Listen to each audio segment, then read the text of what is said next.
For those who've been following my channel for a while, you guys know that I'm not swayed by public opinion. You know, by social media, having the latest and greatest. I don't care, I really don't. I buy things that make me happy. And I bought a TAG Heuer. And you're probably thinking, why would you buy a TAG Heuer, Pete? Because it makes me happy.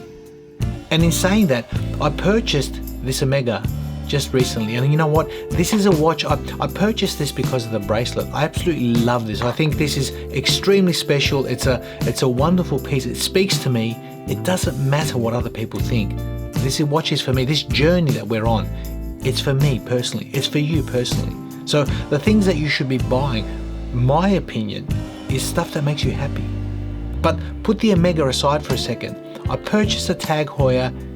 It's the Monaco, and I bought this for a reason. I love Steve McQueen as an actor. I love the movie Le Mans back in 1971, and this watch is an absolute icon. Let's check it out.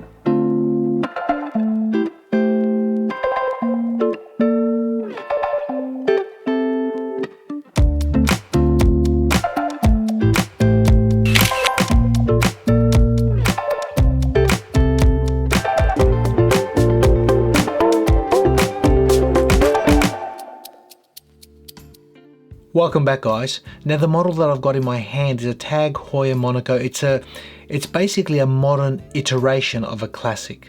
You see, the classic original back in 1969 was made famous in 1971 from the movie Le Mans.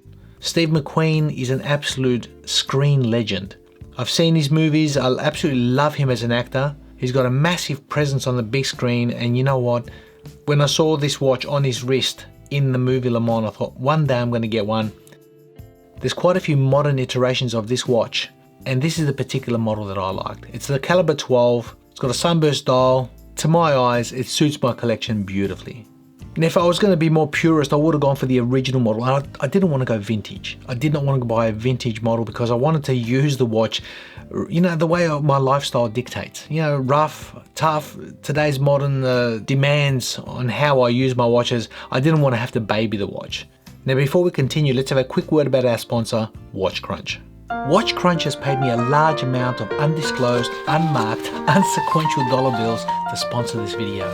And now, I'm rich beyond my wildest dreams. Well, maybe not rich, but they've sponsored this video, which is pretty cool. So what is Watch Crunch? Well, basically it's a platform for watch nerds who wear more than one watch per day. Just like me. And you know what? It's actually free. It costs nothing, zero, zilch. I joined up myself a while back, and I tell you what, it's just an honest bunch of watch nerds with none of the BS. There's no hype, there's no bullying, just a friendly community of real watch lovers like you and me. So if you love watches, then this is the perfect outlet for questions, discussions, posts, wrist shot of the day. It's pretty cool. I encourage you guys, head over there, and if you get a chance, even follow me on Watch Crunch. Let's get back to the video. Looking at the numbers of the watch, I measure a case diameter of 39mm, I measure that case height of 14.4 to the top of that crystal. You've got a lug to lug of 47.4 and a lug width of 22mm. Now the crown is a 6.8mm signed crown. It features 100 meters of water resistance, and the total weight of the watch on this Artem strap comes in at 128 grams. Now anywhere and everywhere I've worn this watch, people have looked because they're thinking, wow, that's special. That's different, and it is. It's late 60s, 1970s look. I love it. I absolutely love this watch, and this watch is not designed to please other people. This watch is designed to please me. The reason I buy watches is the watch is meant to satisfy me, and that's what this does. Now if you look at the footprint of the watch, it's a 39mm. The lug to lug distance comes in at 47.4. It's quite a blocky experience, and you know what? That's what I like about it. It stands out. It stands out. I'm not shy to having a watch that stands out on your wrist. It's showing off. It's not holding back any punches. It's a classic 70s look. And to me, every time I look at this watch, there's an association with Steve McQueen and with the movie Le Mans. And I love that. I love that. That's why we buy things. We associate certain watches, certain items with particular things in history, an event, an anniversary, a birthday, a movie star. It doesn't matter. Whatever the case, this to me speaks volumes. So a modern iteration or a modern interpretation of a classic is what I wanted, and this fits the bill. Now the first thing that you notice about this watch, it's square. And and it's a polarizing watch. It's a unique look, and for those in the motorsports game, they'd recognize this watch in a heartbeat. And every time I open up my watch box, this is the first watch that draws your attention because it's different. The polishing on the watch is like a mirror. The sunburst dial catches the light absolutely beautifully. There's so much to like about a model like this. Now turning the watch over, you can see there's a sapphire crystal exhibition case back. It features the caliber 12. It's basically a top grade ETA 2894A2.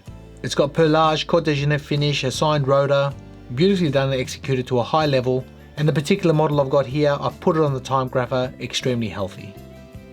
Now if we have a close look at that dial, you can see there's a sunburst dial. It's got 2 registers. At the 3 o'clock we've got a running seconds, and at the 9 o'clock we've got a chronograph minutes. The watch features rhodium plated indices accompanied by lume plots and a date complication at the 6 o'clock.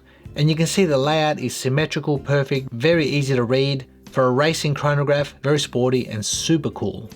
This is the sort of stuff that makes the watch hobby fun. It's a classic look harkening back to the late 60s, early 70s. This watch is an interpretation of the original model back in the late 60s, and from that model you'd see the original had a crown at the 9 o'clock.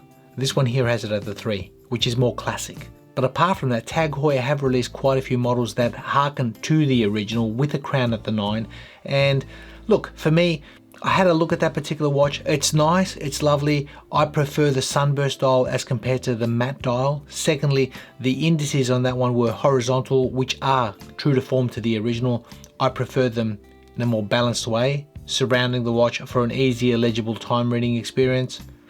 The dials themselves, they're flush on that particular model. On this one here, they're countersunk, so there's a little bit more depth and detail. And lastly, the date window on the caliber 11 is framed. It's nice, it stands out more. This one's a little bit more subdued. So there's pluses and minuses. For my lifestyle, for what I wanted to get out of the watch, I think this is a better fit. Whatever the case, love watches, love the history, love being able to find stuff that ticks the right boxes and fits nicely in a watch collection, a usable watch collection. I'm not a guy who has safe queens. I buy all my watches to use them. I do. I use all my watches. You'll see marks and scratches. That's what they're meant to be used for. Enjoyment.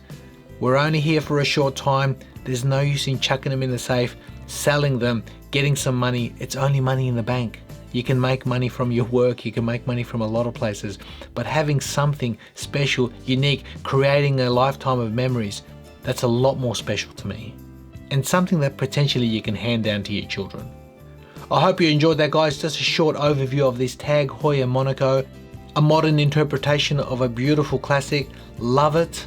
It's beautiful to look at, it's beautiful to handle, it's beautiful on the wrist. Wonderful looking timepiece in my eyes.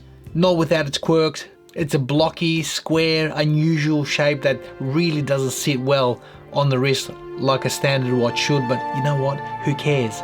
I feel like Steve McQueen.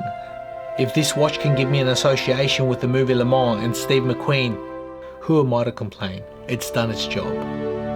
Thanks for watching, guys, and we'll see you all in the next video.